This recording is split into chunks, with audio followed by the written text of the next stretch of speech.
Hello everyone, welcome to Khadayat education. बच्चों, आज की वीडियो में हम पढ़ेंगे सभी परीक्षाओं की दृष्टि से मोस्ट इम्पोर्टेंट सर्वपल्ली दयाल सक्सेना का जीवन परिचय और साहित्यिक परिचय।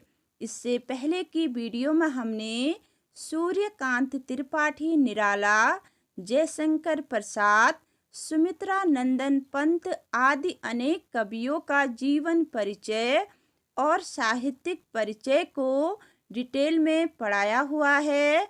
आप लोगों ने वीडियो नहीं देखी है तो ज़रूर देख लीजिए। डिस्क्रिप्शन बॉक्स में प्लेलिस्ट की लिंक दी हुई है।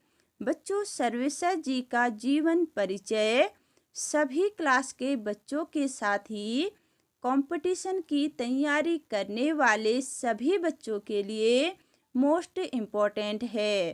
कंपटीशन में कवियों और लेखकों के जीवन परिचय से मुख्य रचनाएं, पत्र पत्रिकाएं, पुरस्कार आदि अनेक चीज़ें पूछी जाती है। तो आइए शुरू करते हैं। सर्वेश्वर जी का जीवन परिचय महत्वपूर्ण बिंदुओं के साथ। सबसे पहले हम पढ़ेंगे उनके जन्म के बारे में। सर्वेश्वर दयाल सक्सेना का जन्म 15 सितंबर सन 1927 ईस्वी में उत्तर प्रदेश के बस्ती जिले में हुआ था। इनके पिता का नाम विश्वेश्वर दयाल सक्सेना था। बच्चों, इनके परिवार के बारे में अधिक जानकारी नहीं दी है, तो आप लोग इतना ही याद रखिए कि इनका जन्म कब और कहाँ हुआ था। अब चलते हैं बच्चों इनकी शिक्षा की ओर। सक्सेना जी की प्रारंभिक शिक्षा जिला बस्ती उत्तर प्रदेश में हुई और उच्च शिक्षा इलाहाबाद विश्वविद्यालय से हुई। शिक्षा पूर्ण करने के बाद उन्होंने आजीविका के लिए अध्यापन और संपादन का कार्य भी किया। बच्चों, शिक्षा के अंतर्गत आप लोगों को इतना ही याद रखना है कि उनकी प्रारंभिक शिक्षा कहाँ से हुई और उच्च शिक्षा कहाँ से हुई। इसके अतिरिक्त शिक्षा के क्षेत्र में उन्होंने और कौन कौन से कार्य किए हैं। अब चलते हैं बच्चों इनकी मृत्यु की ओर। निरंतर देश की सेवा करते हुए 23 सितंबर 1983 को नई दिल्ली में उनका निधन हो गया। बच्चों, अब चलते हैं साहित्यिक परिचय की ओर। साहित्य के क्षेत्र में सक्सेना जी को हिंदी काव्य धारा की नई कविता के प्रमुख कवियों में से एक माना जाता है। ये 30वें शतक के महत्वपूर्ण कवियों में से एक थे। बच्चों, तार शतक के कवियों के बारे में हमेशा पूछा जाता है, तो इन्हें अच्छे से याद कर लीजिए। उन्होंने पद्य के साथ गद्य के क्षेत्र में भी खूब सम्मान पाया है। बच्चों, इन्होंने गद्य और पद्य दोनों में लिखा है। सन 1982 में उन्होंने बाल पत्रिका पराग का संपादन किया। पराग पत्रिका के बारे में भी एग्जाम में काफ़ी बार पूछा गया है, इसे आप अच्छे से याद कर लीजिए। खूंटियों पर टंगे लोग पर उन्हें भारत सरकार द्वारा साहित्य अकादमिक पुरस्कार भी दिया गया।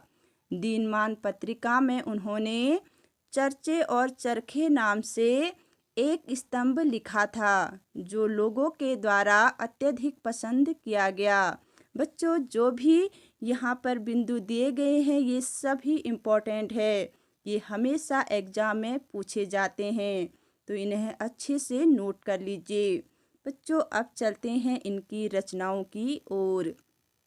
सर्वेश्वर जी बहुमुखी प्रतिभा के धनी कवि थे। उन्होंने साहित्य के प्रत्येक क्षेत्र में अनेक रचनाएं की, जिनमें से प्रमुख रचनाएं इस प्रकार है। कविता संग्रह है कांठ की घंटियाँ, कुआनो नदी, जंगल का दर्द, खूंटियों पर टंगे लोग आदि। उपन्यास है इनके पागल कुत्तों का मसीहा, सोया हुआ जल।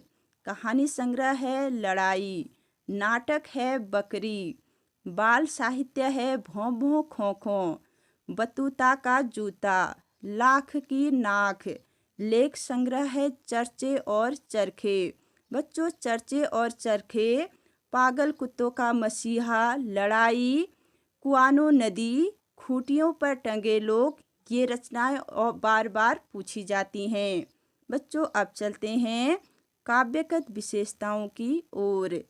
सर्वेसर जी रोमानियत, कोमल कल्पना, श्रृंगार, प्रकृति प्रेम और सौंदर्य के कवि हैं। उनके काव्य में कल्पना का उत्कर्ष देखने को मिलता है। उन्होंने अपने काव्य में प्रकृति के बड़े मनोरम चित्र प्रस्तुत किए हैं। साथ ही उनकी कविताओं में ग्रामीण संवेदना और मध्यम वर्गीय नगरीय जीवन का बोध भी होता है। काव्यगत विशेषताओं में आप लोगों को बताना है कि उनके काव्य की मुख्य विशेषताएं कौन कौन सी है। अब है बच्चों इनकी भाषा शैली। सर्वेसर जी की भाषा शुद्ध साहित्यिक हिंदी के साथ ही अत्यंत सरल और सहज है। उनकी भाषा में तत्सम तद्भव अंग्रेजी के शब्दों के साथ साथ आम बोलचाल में प्रचलित मुहावरों का प्रयोग भी किया गया है। उनकी शैली आकर्षक और प्रभावपूर्ण है। तो बच्चों, कैसी लगी यह वीडियो? पसंद आए तो लाइक कीजिए, शेयर कीजिए और सब्सक्राइब करना मत भूलिए। साथ ही परिचय से संबंधित कोई भी डाउट आपके मन में है, यदि आप लोग किसी अन्य कवि का जीवन परिचय पढ़ना चाहते हैं तो उसे कमेंट बॉक्स में ज़रूर लिखिए। मुझे आपके कमेंट का इंतज़ार रहेगा। तो मिलते हैं अगली वीडियो में। Thank you.